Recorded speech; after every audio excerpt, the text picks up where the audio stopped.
Hi there, and welcome back to Blue Ocean English and some more grammar on the moon. Today we're going to look at the present perfect.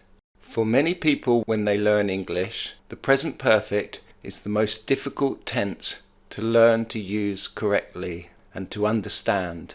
But it's also very important. We use it a lot. I will explain why it's difficult for you and show you how to make it easy and how to understand it. Firstly, let's look at how we make the present perfect. So to make the present perfect, we use have or has and the past participle. So that's the third column on the irregular verb chart. For example, I have eaten a lot. I haven't eaten a lot. Have you eaten a lot? Now let's look at when do we use the present perfect. So we use the present perfect to talk about something that started in the past that is not finished or that is connected to now. We use many time words for a period of time that is not finished, such as recently, lately, today, this week, this year, in my career, or in my life. They're all general periods of time. I think in my life is the best way to remember this tense. Your life started in the past and it's not finished. So all of the things that you have done in your life, we would use the present perfect to talk about them. Let me show you some examples from my life. So in my life, I have taught English for 25 years. I have worked in 10 different countries. I have learnt 2 languages. I have not lived in South America. I have always loved mountains. So you can see that in these phrases, we don't say the time, but the time that we mean is in my life. And the important point is that my life started in the past and is not finished. So maybe there's more teaching, more work, more languages to learn. Maybe I will go to South America. My story is not finished. So when a time has not finished, we use the present perfect. If it is finished, we use the past simple. One easy way to show you the difference between the past simple and the present perfect is if I show you some facts about 2 different people. One person is dead and one person is not dead. I'm going to choose Sir Isaac Newton and Taylor Swift, 2 very different people. But also they're different because we would talk about them differently.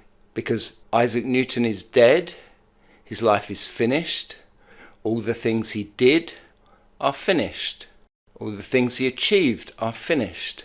So we use the past simple to talk about him and his life. Taylor Swift is not dead, she is alive and she'll be touring again soon. So we would use the present perfect to talk about all the things that she has done in her life. So let's look at Isaac Newton. He worked in science. He wrote important books. He didn't live in Asia. He had a good life. He created calculus. He lived on a farm. So you can see all of these things are past simple. They're all finished. And then let's look at Taylor Swift. She has worked in music and TV. She has written many songs. She hasn't lived in Asia. She has had a good life. She has created music. She has lived on a farm. And so you can see with Taylor Swift, she's very much alive. So her life is not finished and we use the present perfect.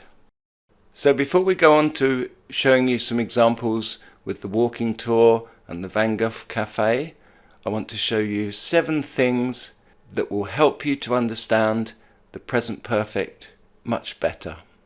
Number 1, translating. So maybe the most important thing that I want to tell you that will help you to understand how to use the present perfect is you cannot translate. For most of you, this tense does not exist in your language. You cannot say this in your language.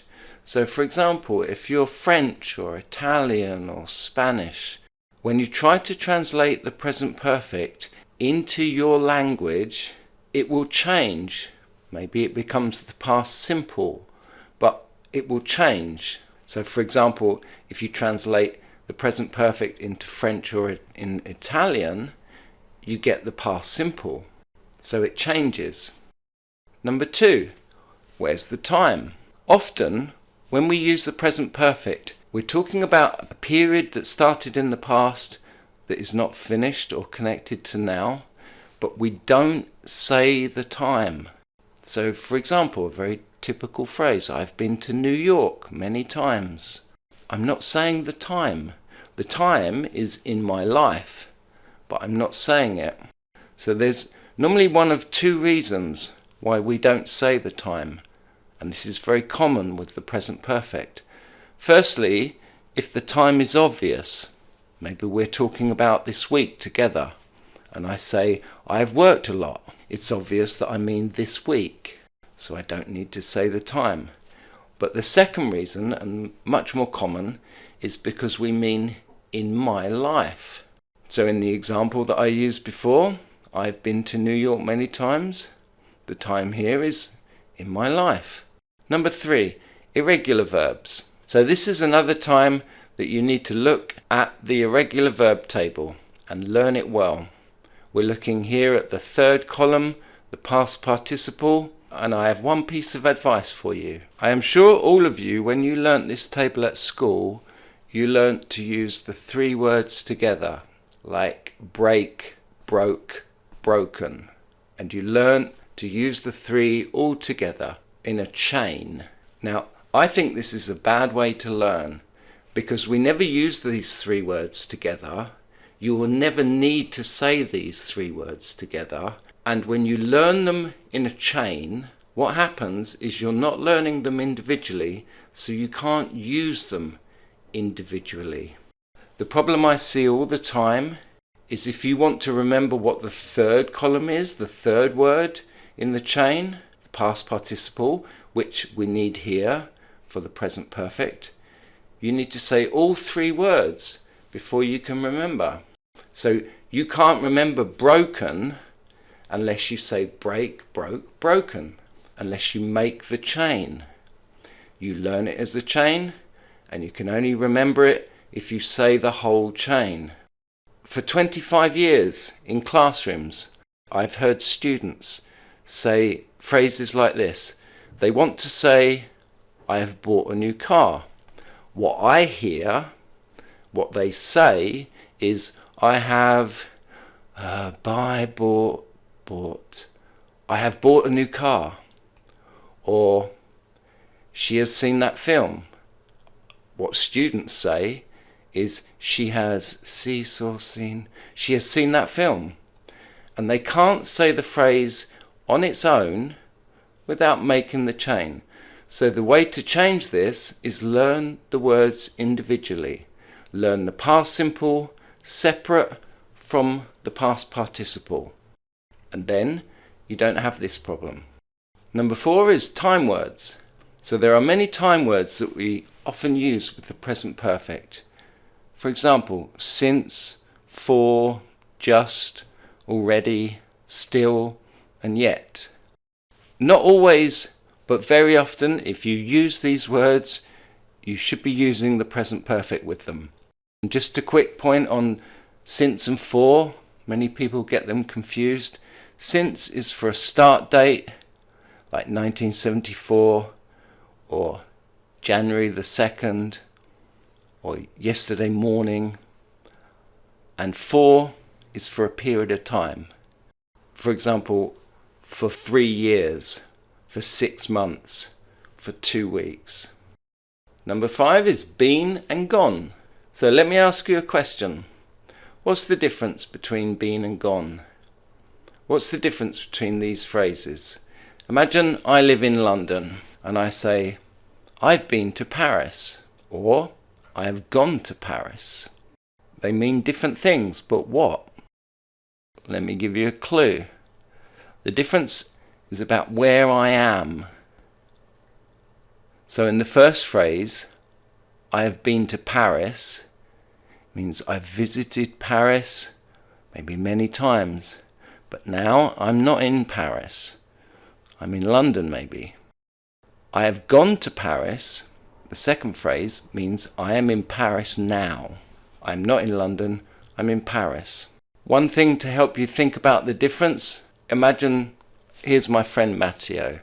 If I meet Matteo for a coffee, I cannot say to him in the cafe, face to face, I have gone somewhere. Because if I've gone somewhere, I'm not with him. So I can't say to Matteo, I've gone to Paris. This means I'm not in the cafe, I'm in Paris. So you can't say to a person face to face, I have gone. You can say it by email. You can tell someone by the telephone. You can say, I've gone to Paris, I'll be back next week. But if I've gone somewhere, I'm not with you. The next point is about today. Now, there are many reasons why you need to learn the present perfect very well. Native speakers use it all the time. I want to give you one important example of just why it's so common to use. One of my favourite phrases in English that we have is tomorrow never comes. The idea of the phrase is that the future is far away, it's always today, present. It's never tomorrow. Today is always here, but it's a period of time that started in the past that's not finished. So today started before now and it's not finished. So when we talk about today, we use the present perfect. And remember, it's always today. So we're always using the present perfect. And the last thing that can really help you to understand when and why we use the present perfect is to mix and use it together with the past simple. So learning to mix it with the past simple is very important. Once you've learnt the present perfect, learn to use it with the past simple. We often use both together in one phrase. So we use the past simple to talk about a specific time in the past that's finished, and the present perfect to talk about a general time in the past that's not finished. So for example, I've been to New York many times. This is general time in my life. And then we change to the past simple to talk about a specific finished time. I went to New York for New Year's Eve. It was very cold. It was wonderful. So here everything is past simple. The first detail that's very general time is in the present perfect, and then the following details after are using the past simple. Or for example, this year I've been very busy. I've worked a lot. Yesterday I drove to London and I met David. So the first phrase is very general, it's this year, and then yesterday more specific, finished time, past simple. Now I'm going to show you with the walking tour. So all you have to do is search walking tour on YouTube. This one is from Paris. So if you search walking tour Paris on YouTube, you'll find lots of videos like this. Here's an image from one of the videos. And so remember, the idea is we're going to use what we can see with a bit of imagination, changing the time so that we use the grammar that we want to practice. So for example, here we'll use today. So I can say, he has bought a new bag today. She has walked a lot. It, the bike, it hasn't moved. He has lost his keys. Or maybe we'll use this week. She has made a cake. They have not run. It, the tree, it has grown. And then some questions. Has he won the lottery this week? Have they taken the train? Has it, the shop, has it opened? Now we're going to go to the Van Gogh Cafe so I can show you how you can use the present perfect in a typical, normal, everyday cafe situation. Are you ready? Let's go! So here we are at the Van Gogh Cafe. Now we're going to use the present perfect to describe the things that we can see and use a bit of imagination so we can practice the grammar we need. So again, we'll use today. So today, she has bought a new dress. He has just ordered a beer. They have paid their bill. He hasn't played football. It, the shop, it hasn't closed. And then some questions. Have they eaten here? Has she spent any money? Has he been to school? So that's everything for today's lesson on the present perfect. I hope you enjoyed the video. Don't forget to go outside, practice these phrases in your world, learn to use the present perfect in a real life situation, speaking until it's very simple for you, and then you can move on. Thank you for watching, and I'll see you again next time. Here we are, just another typical English summer day. Just before I go, it's just me doing everything here at Blue Ocean English. So if you like what I'm doing and you want to see more, please don't forget to leave a comment. Maybe you have an idea for a video or a nice background picture that you'd like to see, or share this video with a friend. The best way for you to say thank you is to hit the like and subscribe buttons and check out my merchandise, all the nice things you can buy, t-shirts, hats. You can also check out our great books on Amazon. There's 3 phrasal verb books, An Ocean of English phrasal verbs, each book with 200 examples, a lovely picture and 3 clear examples of how we use each phrase. And then 3 books for idioms. They're called An Ocean of English Idioms. Also 3 books with 600 idioms, 200 in each book, all with a picture and 3 clear examples of how we use each idiom. Thank you very much for watching, and wherever you are, try to feel English today.